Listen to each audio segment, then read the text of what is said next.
10ই জুলাই নির্বাচন হয়ে গিয়েছে রাজ্যের চারটি বিধানসভায় উপনির্বাচন। তার মধ্যে মানিকতলা বিধানসভা এক অন্যতম, কারণ এই বিধানসভাতেই ছিলেন সাধন পাণ্ডে। 2022 সালে তিনি প্রয়াত হয়েছেন। দীর্ঘ 2 বছর উপনির্বাচন হয়নি আইনি জটিলতার জন্য। তবে 10ই জুলাই উপনির্বাচন হয়ে গিয়েছে।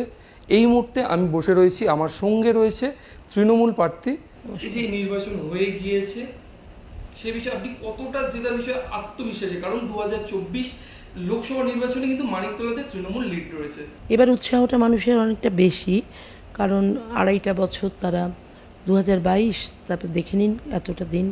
22শে অগস্ট সাধনবাবুর শেষ তার ডিপার্টমেন্ট করেন, তো তারপরে তিনি ছিলেন কিন্তু তিনি ডিপার্টমেন্টে যাবার অবস্থায় ছিলেন না। তো এই এত কটা দিন একটা বিধায়ক শূন্য একটা এত বড় বৃহত্তর এরিয়া, মানিকতলার কনস্টিটুয়েন্সি ছোট তো নয়, তো সেইখানে মানুষ প্রচণ্ডভাবে উদ্বেগে ছিল যে আমরা অভিভাবকহীন হয়ে আছি, আমাদের ভালো মন্দ দেখবার মানুষটা চলে গেছে, এরকম একটা ধারণা ছিল।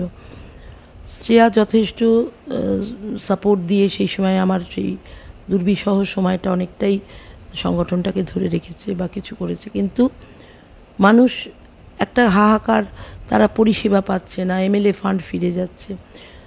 সেই জন্য তার চাতক পাখি যেমন জলের জন্য করে, এখানকার মানুষ তেমনি নির্বাচনটাকে ভীষণভাবে চেয়েছিল, এটা তাদের কাঙ্ক্ষিত ছিল বেশি।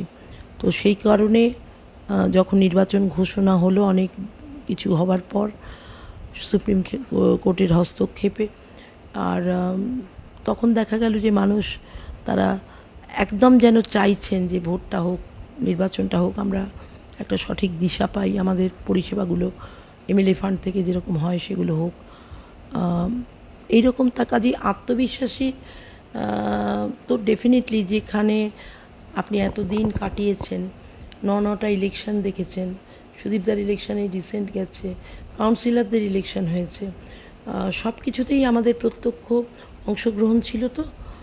তো সেই জন্য আমাদের রেগুলার কাজের বেসিসে, প্রতিদিনের কাজের বেসিসে আমরা নিশ্চিতভাবে আত্মবিশ্বাসী, কারণ এলাকা আমাদের নতুন নয়, মানুষজনগুলো পরিবারগত হিসাবে প্রত্যেকে চেনা, তাদের নাম আমরা প্রতিটা কর্মীর নাম জানি, তাদের বাড়ির অবস্থা জানি, ম্যাক্সিমাম বাড়ির অবস্থা জানি, কাজেই চেনা জায়গায় তো অসুবিধে হবার কথা না। যে কাজগুলো বাকি রয়েছে সাধন পাণ্ডের, কোনো অসমাপ্ত কাজ রয়েছে সেই কাজগুলোই, নাকি নতুন কোনো পরিকল্পনা রয়েছে এই 2 বছরের জন্য? দেখুন, এই সদ্য তো লড়াইটা করলাম, আমাকে সিলেক্টেড হতে দিন, মাথার মধ্যে তারপরে আমি চক আউট করবো কোন কোন কাজ প্রায়োরিটি বেসিসে কাজ করতে হবে, কারণ সময় এই টার্মসের সময় অত্যন্ত কম। কাজেই আপনাকে দেখতে হবে কোনটাতে মানুষের সুবিধে এবং অসুবিধা কোনটাতে বেশি, যে ওয়ার্ডে যেটার সুবিধা করে দিলে সেটাতে আগে নজর দেব, আর যে ওয়ার্ডে আপনার অন্য কিছু কাজ আছে, সে গঠনমূলক কাজ, সব ওয়ার্ডের চাহিদা একরকম নয়, বিভিন্ন ওয়ার্ডে বিভিন্ন রকম, তো সেই দিকে নজর দিতে হবে, কোনটা এগোনো আছে, কোনটার ফাইলটা একটু চাপা পড়ে গেছে। একটা বিরাট ব্রিজ হবার কথা ছিল, যে ব্রিজ আমাদের উল্টোডাঙ্গা থেকে পোস্তায় নিয়ে যাবে, মাননীয় মুখ্যমন্ত্রী স্যাংশন দিয়েছিলেন বাজেট অধিবেশনে, সেই ফাইলটা কোথায়, তার কী অবস্থা, স্ট্যাটাস কী। এটার সাথে সাথে যে সমস্ত বাড়িঘর সাধনবাবু করতে করতে সই করে দিয়ে গেছেন, সেইগুলোর ব্যাপারে সব কিছুই প্রায় হয়ে রয়েছে। নিশ্চিতভাবে যেগুলো হাফ ডান হয়ে রয়েছে সেগুলো করা, নতুন কাজ তারপরে হবে প্রায়োরিটি বেসিসে। আমার সঙ্গে রয়েছেন সাধন পাণ্ডের কন্যা শ্রেয়া পাণ্ডে ম্যাম। সাধন পাণ্ডে এবং শক্তি পাণ্ডের কন্যা। অবশ্যই, যদি মা বিধায়ক হয়ে যান, আপনি যেভাবে লড়াইটা চালিয়ে গিয়েছেন সেইভাবে কতটা পাশে থাকবেন? দেখুন, 3 বছর আমি কাজ করেছি এবং একটি মন্ত্রীর, আমার বাবার যে বৃহত্তর পরিবার, তার সংগঠন, 3 বছর একজন মানুষ যে কোমায় চলে গেছে, মন্ত্রী তার দফতর, সে অসুস্থ হওয়ার 1 মাস পর চলে গেছে, এখানে সেই অফিস এই বিগত লাস্ট 3 বছর কাজ করে গেছে, আমাদের অফিস 3 বছর কাজ করেছে, এবং মানুষের হাহাকারটা এই জন্যই শুনতে পাওয়া যায়নি, কারণ আমাদের পার্শ্ববর্তী যা যা দরকার এমএলএ ফান্ড ছাড়া আমি মানুষকে প্রোভাইড করেছি। আমি আমাদের পার্শ্ববর্তী এমএলএ আছে বিবেক গুপ্তা, যেখানে এমএলএর সই লেগেছে আমাকে বিবেক গুপ্তা যথেষ্ট হেল্প করেছে। আমি তার কাছে চিঠি পাঠিয়েছি, সে সই করে দিয়েছে। কিছুদিন পর আমি কনভেনার হলাম, আমাকে একটা পার্টির তরফ থেকে স্ট্যাম্প দেওয়া হলো।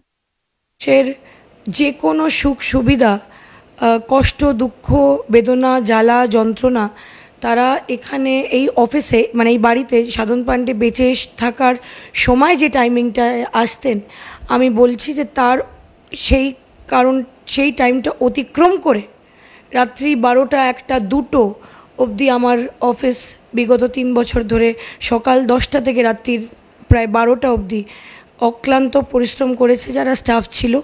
কারণ বাবার কোনো স্টাফকে আমরা ছাড়িনি, তারা আমাদের এখানে ঠিক যেভাবে একটি মন্ত্রী পরিষেবা দেয়, যা দেয় শুধু সইটা বাদে আমরা যথেষ্ট বিধানসভার জন্য করেছি এবং মানুষ আনন্দিত। আপনি দেখবেন যে কোনো জায়গায়, কিছু জায়গায় জল ঘিরে যদি আপনি দেখেন এখানে যে প্রকল্পগুলো ছোট ছোট করে মানুষের এবং মুখ্যমন্ত্রীর যে প্রকল্প, যেটা বিধায়ক শূন্য মানিকতলা, আমি কাউন্সিলরদের সাহায্য নিয়ে আমরা সব জায়গায় পৌঁছে দেওয়ার চেষ্টা করেছি। আপনি বার্ধক্য ভাতা বলুন, বিধবা ভাতা বলুন, কোথাও যদি দুয়ারে সরকার মিস হয়ে গিয়ে থাকে, লোকে না পেয়ে থাকে, তারা আমাদের এখানে এসছে।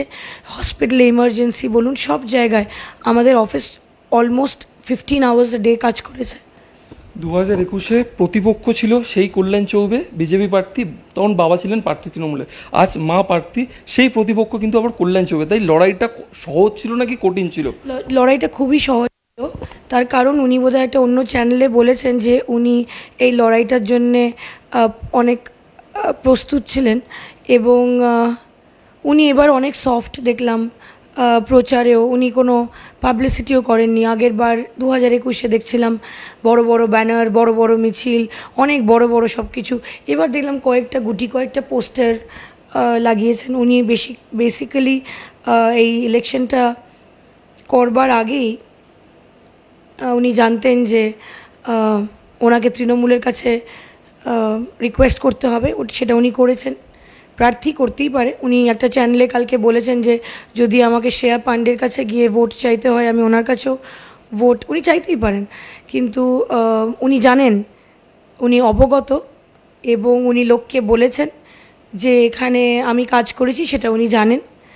এবং আমার মনে হয় না যে ওনার জন্য এই লড়াইটা একেবারেই সহজ ছিল। ওনার জন্য এই লড়াইটা খুবই ডিফিকাল্ট ছিল, কারণ মানিকতলা বিধানসভায় 2021-এ 16ই জুলাই থেকে নিয়ে 11 তারিখ 12 তারিখ আনঅফিশিয়ালি মমতা বন্দ্যোপাধ্যায় ঘোষণা করে। সেই 11ই জুলাই 2021 থেকে নিয়ে 2024 11ই জুন অবধি কোনো খামতি বা কোনো গ্যাপ বা কোনো ব্রেক ছিল। আপনার কাছে আসি, নির্বাচনের আগের দিন কুণাল ঘোষ বনাম একটা কল্যাণ চৌবে একটা দ্বন্দ্ব চলে এসেছিল। ফোন করেছে, কেউ বিজেপিতে জয়েন করতে চাইছে, আবার সে বলছে না আমি সে তৃণমূলে ফিরতে মানে জয়েন করতে চাইছে। এই বিষয়টা আপনি কীভাবে দেখবেন? কারণ হচ্ছে নির্বাচনের আগের দিন এরকম একটা ঘটনা ঘটেছে। নির্বাচনের আগের দিন আমি অত্যন্ত ব্যস্ত ছিলাম, আমি পুরো ভিডিওটা দেখিনি, তবে ভিডিও সারাংশ আমি শুনেছি। এরকম হতেই পারে, মানুষ বিভিন্ন টোপ দিয়ে পরীক্ষা করে আপনার মনের সেই সময়কার স্ট্যাটাসটা কী। তো আমার মনে হয় না কুণাল একজন অভিজ্ঞ এবং প্রখ্যাত সাংবাদিকদের মধ্যে অন্যতম, আমাদের দলের মুখপাত্রও ছিলেন। স্পোক্সপারসন হিসাবে তিনি যেটা বলেছেন নিশ্চিতভাবে সেটাকে বিশ্বাস করা যেতে পারে, কারণ কুণাল এরকম ধরনের অন্যায় প্রস্তাবের কাছে নতি স্বীকার করবেন এমনটা আমি মনে করি না।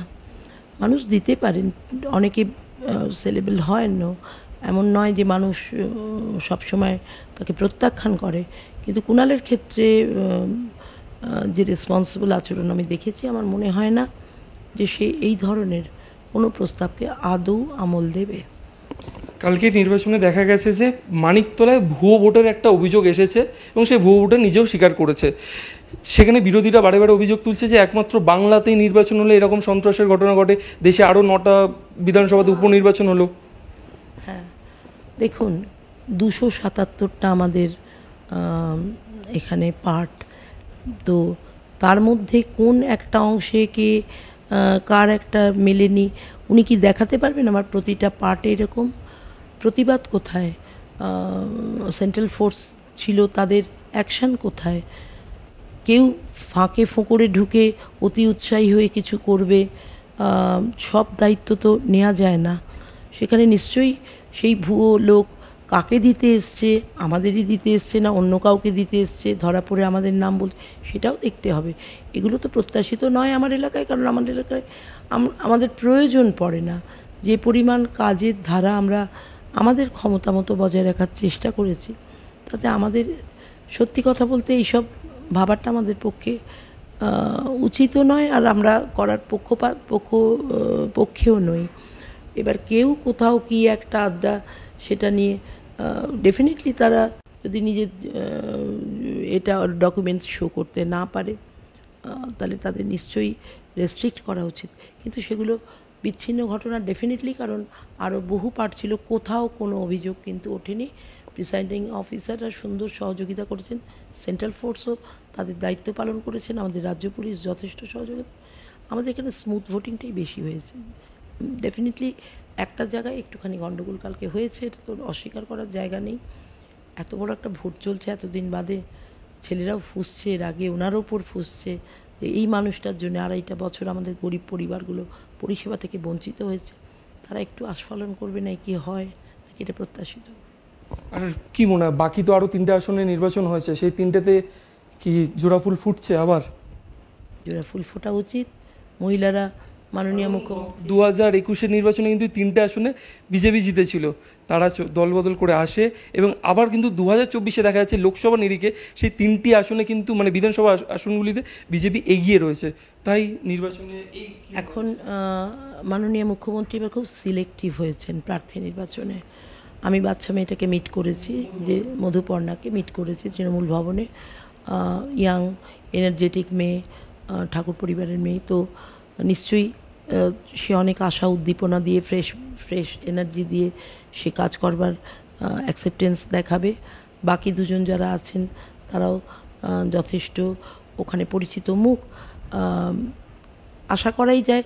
দেখুন, প্রার্থীর অ্যাকসেপ্টেন্স একটা বড় কথা বিধানসভা। আমি মনে করি মাননীয় মুখ্যমন্ত্রীর যে ইমেজ সুন্দর রয়েছে, তার শতাধিক প্রকল্প রয়েছে, সব প্রকল্পগুলো কতটা সেই অঞ্চলে বাস্তবায়িত হয়েছে তার উপর নির্ভর করবে। মহিলাদের একটা বৃহত্তর অংশ লক্ষ্মীর ভাণ্ডারের এই বর্ধিত অর্থমূল্যের জন্য সাড়া দেবে। যেভাবে সাড়া দিয়ে আমরা 29 সিটস আমরা পেয়েছি, সাড়া দেবে। এবং মাননীয় মুখ্যমন্ত্রী বারবার আমাকে বলেছেন যে সত্যি ওদের কাছে গিয়ে বলো যে তুমি নয়, আমি মমতা বন্দ্যোপাধ্যায় নারীদের সমর্থন চাইছি। এবং এই কথা ম্যাজিকের মতো কাজ করেছে, তারা ভিজুয়ালাইজ করেছে, মুখ্যমন্ত্রী হাত জোর করে তাদের ভোট প্রার্থনা করছে, এবং তখনই শতাধিক মহিলা বলেছেন আমরা দেব, আমরা আছি। আবারও বলছি, এবারও মহিলাদের বৃহত্তর অংশ আমাদের দলকে ভোট দেবে। ধন্যবাদ। আমার সঙ্গে ছিলেন শক্তি পাণ্ডে এবং সাধন পাণ্ডে এবং সুপ্তি পাণ্ডের কন্যা শ্রেয়া পাণ্ডে। ধন্যবাদ।